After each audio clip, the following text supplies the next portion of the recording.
पिछली रोटी घर के मर्द नहीं बल्कि तू खाया कर बहू। बहू, तुझे कितनी बार कहा है कि पिछली रोटी किसी की भी थाली में मत परोसना, फिर भी आज तूने मेरे बेटे के प्लेट में परोस दी। इतनी बार तुझे एक ही बात समझाऊं, इतनी छोटी बात तेरे दिमाग में क्यों नहीं घुसती? ऐसा कहते हुए लीला जी थाली से पिछली रोटी निकालकर गुस्से से नीना के हाथों में पटक कर रख देती हैं और कहती हैं, इसे तू खाया कर। 100 दफा मैंने तुझसे कहा है कि घर के मर्दों को पिछली रोटी नहीं खिलाते, फिर भी परोस आती है। अरे, घर के मर्द पिछली रोटी खाएंगे तो जिंदगी में कभी आगे नहीं बढ़ पाएंगे, हमेशा पिछड़े ही रह जाएंगे। इसलिए तो कहती हूँ कि तू खाया कर। ऐसे भी तुझे कौन सा दुनिया से आगे निकलना है जो तू नहीं खाती ये पिछली रोटी।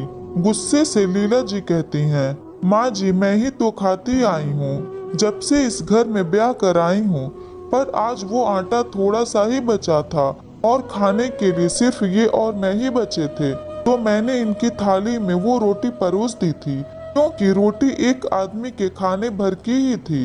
डर से झिझकते हुए नीना कहती है, हाँ हाँ, सब पता है तेरा नाटक। खुद को खाना नहीं है तो बहाने बना रही है, और आटा खत्म था तो बेने को बोलकर पिसवाना था या रेडीमेड मंगवाना था। ये सब तेरे बहाने हैं बहू, मैं अच्छी तरह जानती हूँ। हाथ नचाते हुए लीला जी कहती हैं, माँ जी, वो मैंने कहा था देवर जी को कि आटा थोड़ा ही बचा है, इसलिए जल्दी भेज दें, पर वो शायद भूल गए होंगे, इसलिए भेजे नहीं। शाम तक तो मैंने जितना आटा था उतनी की ही रोटी बना दी। सहमते हुए नीना कहती है, हाँ हाँ, समझ गई बहू रानी, सारी गलती अब मेरी और मेरे बेटों की है। रसोई संभालती है तू और आटे की फिक्र करे हमारे बेटे। माँ जी, रसोई भले मैं संभालती हूँ, पर घर की भाग दौड़ तो आप सभी के हाथों में ही है ना, तो मैं कैसे और किससे मंगवा लेती।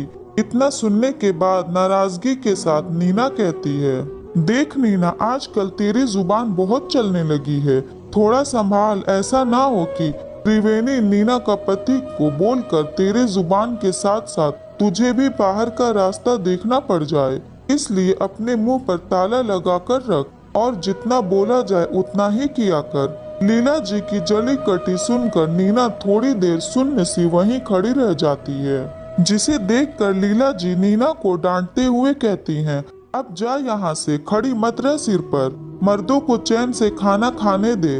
लीला जी की कड़वी बातें नीना के आंखों में आंसू लाने के लिए बहुत थीं।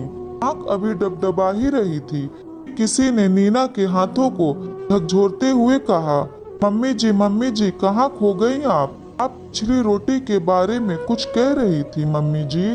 तपस्या की आवाज से नीना जी अतीत से वर्तमान में लौट आई और अपनी सजल आंखों को खुद के वश में करते हुए अपनी बहू तपस्या को कहती हैं, बहू, ये पिछली रोटी तू मत खाया कर, मुझे अच्छा नहीं लगता तेरा ये पिछली रोटी खाना। ऐसा कर, कल से एक छोटी रोटी सबसे अंतिम में बना देना और उसे कोए को दे दिया करना। रसोई में सबके लिए खाना परोसती हुई तपस्या के गालों को छूते हुए नीना जी कहती हैं, पर क्यों मम्मी जी, रोटी तो रोटी होती है, पहले या आखिरी क्या फर्क पड़ता है।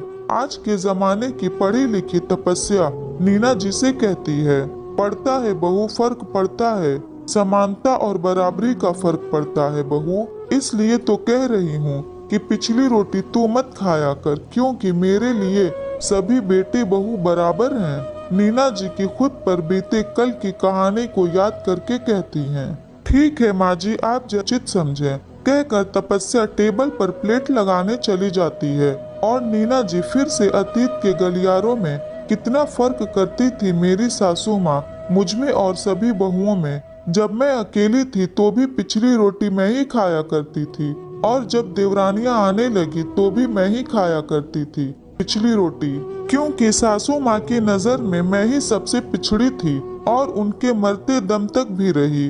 पर मैं अपने घर में ऐसा नहीं होने दूंगी, क्योंकि मेरे लिए सभी बेटे बहू एक बराबर हैं। नीना जी की कल की आप बीती से सीखकर अपने आज को सुधार लिया था। तब वो बहू थी इसलिए झेल गई, पर अब वो सास थी इसलिए किसी को झेलने नहीं दी। प्रिय बहनों, कई घरों में पहली और पिछली रोटी के बारे में इस तरह की धारणा होती है। पहली रोटी अक्सर गाय को दी जाती है और पिछली रोटी कौवों या कुत्तों को खिलाई जाती है। अगर ये स्टोरी आपको अच्छी लगी तो इस वीडियो को लाइक करें और नए हैं तो हमारे चैनल को भी सब्सक्राइब